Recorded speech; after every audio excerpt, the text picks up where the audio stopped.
Hey guys, welcome back to the channel. Today, let's get that out of your view. Today, coming to you from the mobile studio, cab of the 07. I know a lot of you guys had a bunch of Q&As, so I'm going to try and get through these as best as I can. Auto or manual tune for full manual valve body. Auto, personally, I think is nicer because you get to keep your reverse lights. However, the manual tune is convenient if you want to back up with the door open because you don't get that reverse chime. How hard is it to daily a 2100 horsepower truck? Where I lived in Utah, it was kind of hard because the elevation was so high. However, at sea level, I think that setup would have been pretty easy to maintain. The big thing is really just turbos and transmissions with how heavy these trucks are.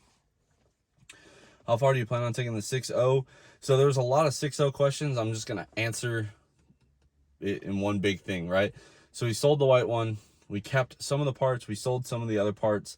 Reason being is we're going to go ahead and get a new 6-liter with a nicer interior, like a King Ranch I would really like, or even a Lariat. We're going to get that out when we move. And then we're going to do a 472, 476 with a GT55, some Dynamite diesel injectors, a upgraded H-pop, as well as some other goodies. And it just made a lot more sense because we're moving farther east, where a lot of these companies are at, to just kind of do it that way. But we're going to get a ton of parts from our friends over at Kill Devil Diesel, so I am pretty excited. So being discreet on social media, what exactly failed on the 21? So the 21 had a dozer module failure, which is the computer that's in charge of turning the injector on to shoot the diesel exhaust fluid or urea into the after treatment. That's what the problem was. Do you build transmissions for Duramaxes? No, I do not. However, from what I know currently, I would use Tier 1 diesel down in Phoenix area of Arizona. Calibrated power in my home place of Marengo, Illinois. And then besides that, I'm sure there's a lot of good companies out there that make them, but those are really the only two I'm familiar with. Would you ever consider building a Duramax? Okay, so I got this question a few times. Yes, I would. However, I think Duramax owners are worse than second-gen owners because the market value of these trucks is just astronomical. If I was going to build one, I'd either choose the older body style of the L5P, or I would get like a LLY LB7 or LBZ. I don't know, the like later than the LLY version is what I would get. I like those trucks. I'd probably get a crew cab short bed. If you guys haven't noticed, I like the crew cabs because I'm always about taking people or my family with me on rides and stuff, and I just feel like they're more usable for everyday use. Why a rubber reducer coupler on a manifold charger instead of a V-band? So if you're talking about the compounds, it was purely just because I knew we were going to change it quite often. And then on this intake pipe on this charger, again, I know I'm going to change it a lot. Once I get a setup that's a little bit more dedicated, like our UCC setup, that actually is V-banded.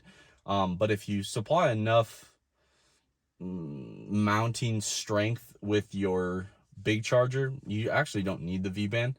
But again, it's just kind of more, it was easier to swap stuff around without having to redo a bunch of fab work. Favorite moment of the 2021 year? Probably All Truck Challenge. Professionally speaking, at least, it just kind of was nice to actually win an event that we put a lot of effort into. And then I would say personally, oh, man, these last like 7 days where I haven't been working have been honestly amazing. I've been able to spend a lot of time with my kids, spend a lot of time with my wife, and those guys take a brunt of the whole thing, the diesel trucks, the money side of stuff, the time especially. So it's just nice to actually spend some time with my family. And then I would say for my kids, definitely watching Jace finally rock out on that pedal bike was pretty awesome. And then for my daughter, probably just the fact that she talks. She's a big talker. And it's cool to hear like her vocabulary grow. All right. Bunch of 6.0 questions. I already answered those. We will come back to that. The catch can on the 07. It's very easy. 2 -10s off the valve cover to a vibrant catch can. 2 -10s off the vibrant catch can to like under the cab, like right under the driver's seat. And then the drain goes from the bottom of the catch can to the factory return hole from your valve cover breather. And it works pretty good for me. I've had good luck with it. What do you run injector size on the 07 daily driver and 1700 horsepower?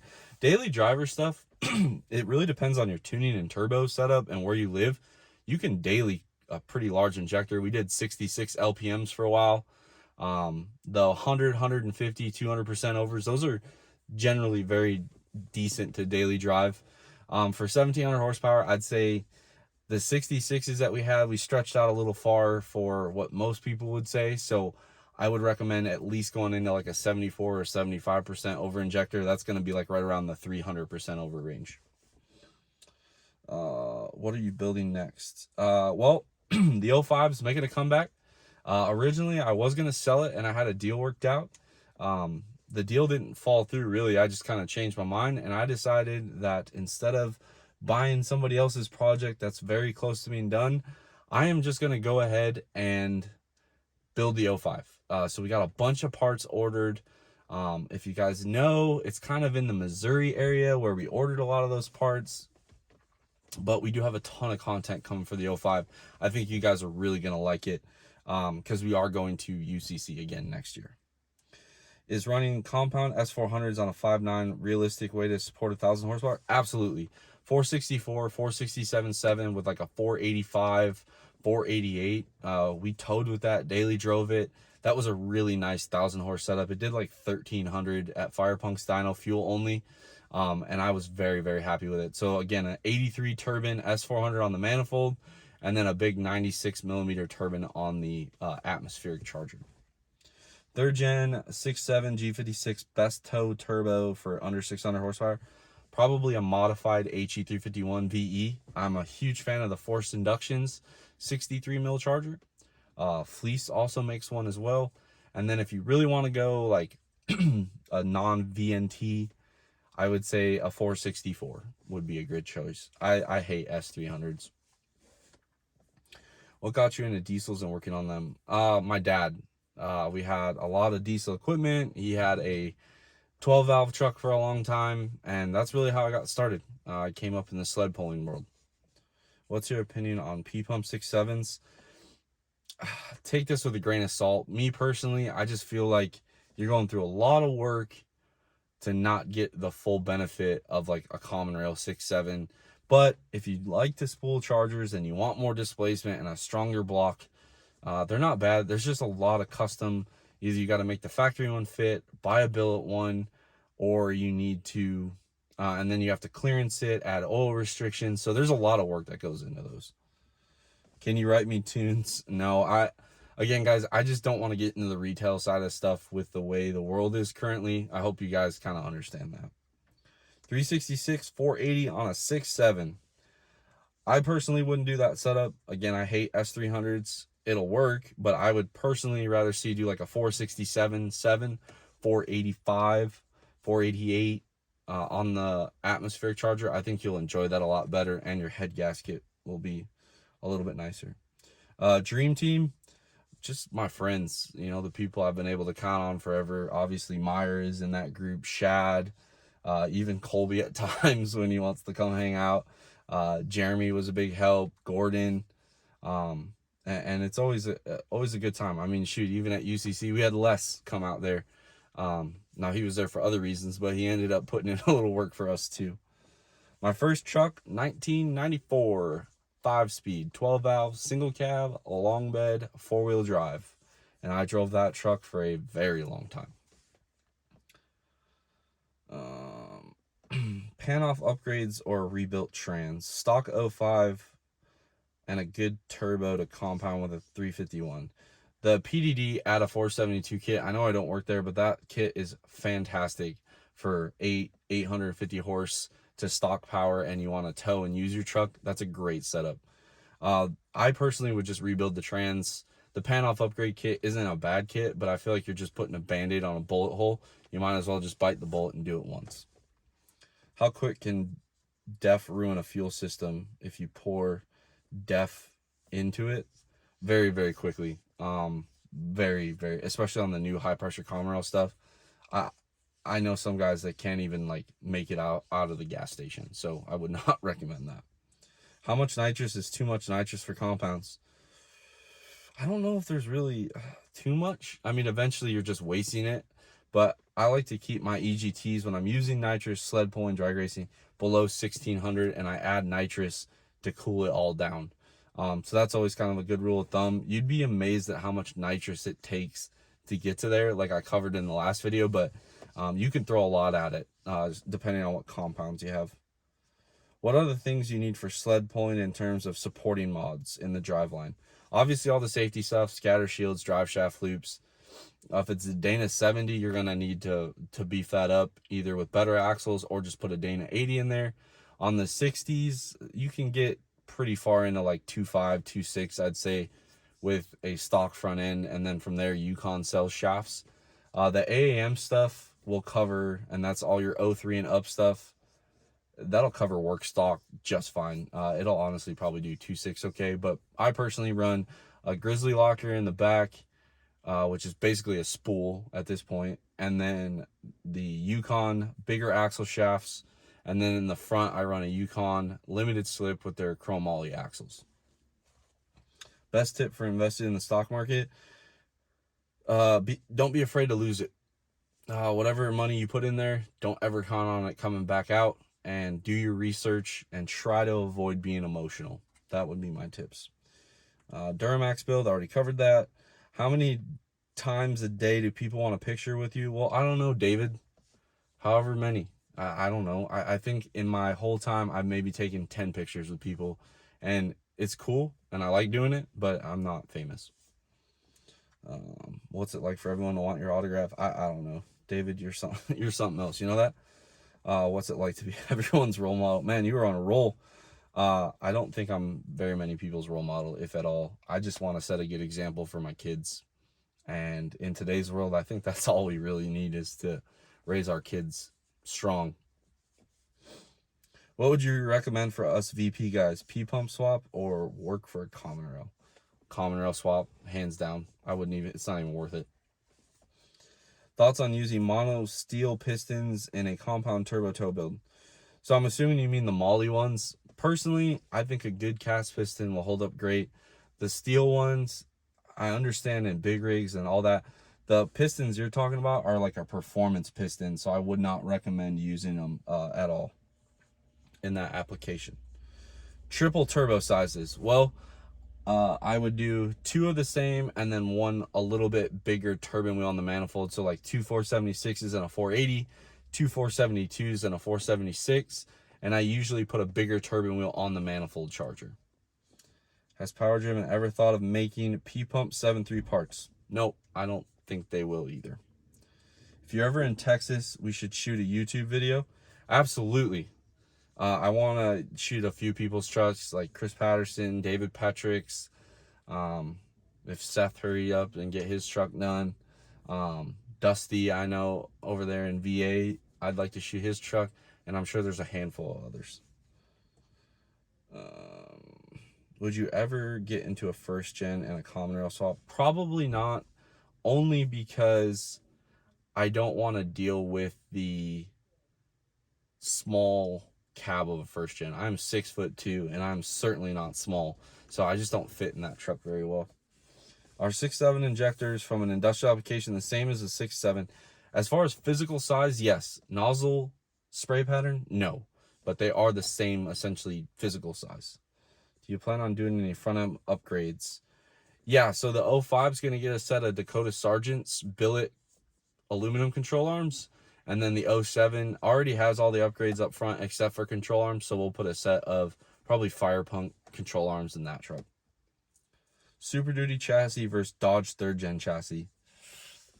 I don't know. I really think Dodge has one of the stronger frames as far as competition level. Being fully boxed from the 3rd gen on up, I think they're kind of hard to beat. So I would go Dodge. Why do common rails eat poverty pumps for breakfast?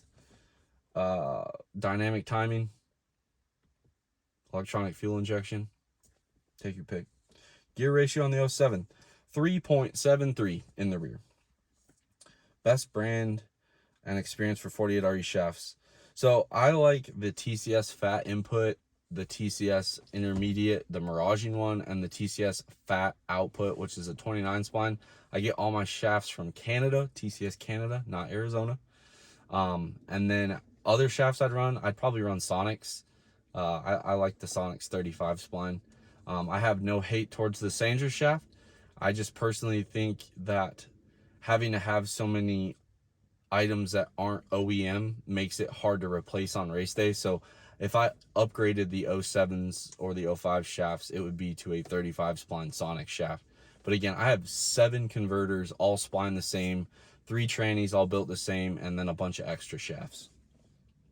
Best compound kit for a 5.9 Cummins, the common rail, definitely the PDD or something similar to the PDD where it adds like a small S400 on there. For a VP truck or a 12 valve HE351 with like a 472 or 476 would definitely take, just like Meyer's dad's truck. It looks like your videos are filmed in multiple shops. So PDD has 4 buildings. So when I worked there, we had the main service shop, we had the engine shop, we had the race shop, and then we had Will's cylinder head flow room area. And then I had my own personal shop. Moving forward, obviously, it's going to be different again. How do you motivate yourself to put in the hours, or is it discipline more than motivation? Well, I love this stuff. So for me, it's not hard to find the motivation. The discipline side of things, I would say, because I came from the military and I grew up in a military household, I mean, failure is not really an option for me. So I just stick with it the best I can and hope for the best, you know? Just no real secret, just do it. Upgraded air intake or filter on a turbo. Yeah, absolutely. Like the SMB kits are great. I don't know. Yeah, I like the SMB kits. Will you ever dive into 12 valve stuff? Maybe again. I've always wanted to build a rat rod. I thought that'd be kind of cool. So maybe we'll dip back into 12 valve stuff for that. How to wire up. Or what's inside the new trailer? Well, the trailer's for moving. So it's got all my stuff in it currently. Can't find any negative reviews of Exergy and SS, but I can with DDP. Thoughts? Well, I find a majority of the DDP negative reviews I see are on Facebook. And all I'm going to say, to keep it professional, look at who runs those forums and look at what injectors they use. So I'm not going to say that DDP is perfect, but I am going to say that sometimes people cover certain companies' mistakes up very quickly, so it only appears like one company has a problem. I love DDP. Their customer service is great. They have more trucks over 2,000 horsepower than any other company out there. And then my second would be Exergy. I really like their CP3 pumps and stuff. But yeah, that's kind of where I'm at. I don't think I would ever run SNS. Just they don't have a phone number to call, and I'm really not comfortable spending, you know, $7,000 to $8,000 on a pump and injectors to not be able to talk to somebody. Will you do race week sometime? Yeah. If you know how to get entered or anything and you want to message me, I would love some insider information on how to make that happen. When is an output shaft really needed? In a 2-wheel drive truck, well over 850 horsepower, because they're so long they twist instead of break like the 4-wheel drive ones that are short. So like if you have a 47 RH, that stock output shaft actually is about 4 inches longer than a regular one, and they're a little beefier than the 47, 48 RE shafts. But I'd say if you're doing sled pulling, drag racing, or boosted launches, that's when you really need that output shaft. What crank do you use to handle 1,500 horsepower plus? Well, we have a billet Weimer crank a billet Winberg crank for our deck plate engine for the 05. Besides that, I use the OEM Cummins ones, and the Power Stroke product ones. I wouldn't hesitate to run in 1,000 horsepower. I don't know if I would go too much farther than that. So I like the OEM Cummins for 1,500. How do you make 800 horsepower on a 6-liter? Well, Colby, Jesus, in your case, No, I don't know. We'll figure it out as we get there. 2,000 horsepower and a 5th gen.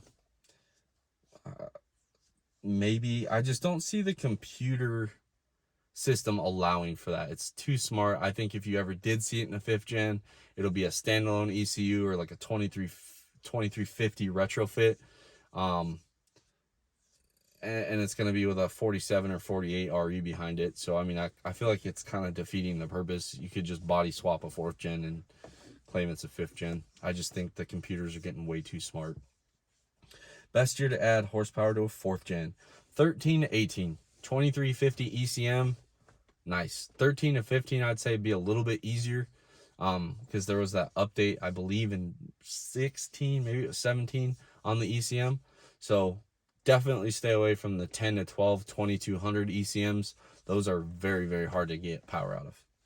What would your advice for someone thinking to compete in All Truck Challenge be? Do it. There were stock trucks there that had tunes, exhausts, and intakes, and they had a blast. And I have fun no matter what.